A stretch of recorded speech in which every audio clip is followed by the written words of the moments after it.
தெனாலிராமனும் குருடர்களும். ஒரு முறை 6 கண் தெரியாத குருடர்கள் விஜயநகரத்திற்கு வந்தனர். அவர்களுக்கு யானை எவ்வாறு இருக்கும் என அறிய ஆவல் ஏற்பட்டது. அப்போது ஒரு யானைப்பாகன் தனது யானையுடன் அங்கு வந்தான். குருடர்கள் யானையின் அருகில் சென்றனர். முதலாவது குருடன் யானையின் அகலமான வலிமையான உடலை தொட்டு பார்த்தான். அவன், எனக்கு யானை எப்படி இருக்கும் என்று தெரிந்துவிட்டது, அது நீண்ட சுவரை போல இருக்கும் என்றான்.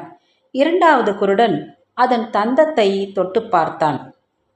அது உருளையாக வன்மையாகவும் கூர்மையாகவும் இருந்தது. அதன் உடனே அவன் பலத்த குரலில், யானை ஈட்டியை போல் உள்ளது என்றான்.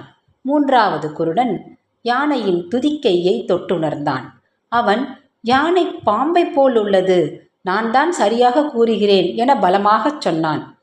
நான்காவது குருடன் யானையின் கால்களை தொட்டு பார்த்தான். அவன், எனக்கு இப்போது யானை எப்படி இருக்கும் என தெரிந்துவிட்டது, அது ஒரு மரத்தை போல் இருக்கும் என்று உரத்த குரலில் உரைத்தான். ஐந்தாவது குருடன் தனது கைகளை உயர்த்தினான். அப்போது யானையின் காதுகள் அவனது கைக்கு எட்டிவிட்டது.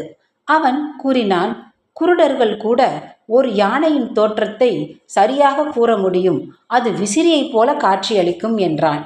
கடைசி குருடன் யானையின் பின்புறம் சென்றான். அவன் யானையின் வாலை பிடித்து தொட்டு பார்த்தான். அவனோ, யானை எப்படி இருக்கும் என நான் தெரிந்து கொண்டேன், அது கயிறு போல இருக்கும் என்றான். 6 குருடர்களும் சத்தமாக பேச ஆரம்பித்தனர். பின்பு அவர்கள் பேச்சு ஒரு சண்டையாகவே மாறிவிட்டது. அவர்கள் ஒவ்வொருவரும், நான் எனது கையால் யானையை தொட்டு பார்த்து உணர்ந்தேன், நான் கூறுவது மட்டும்தான் உண்மை, மற்றவர்கள் கூறுவது அனைத்தும் தவறே என்றனர். அவர்கள் சிறிது நேரம் சண்டையிட்டும் கொண்டனர். பிறகு அவர்கள் தெனாலிராமனிடம் தன் வாதத்தை வைத்தார்கள். நடந்தவை அனைத்தையும் கூறினர். பிறகு தெனாலிராமனிடம், ஐயா, எங்களுக்குள் யார் சொன்னது சரி என்று கேட்டனர். தெனாலிராமன் யோசித்தான். இவர்களது சண்டையை நிறுத்த என்ன செய்வதென்று சிந்தித்தான்.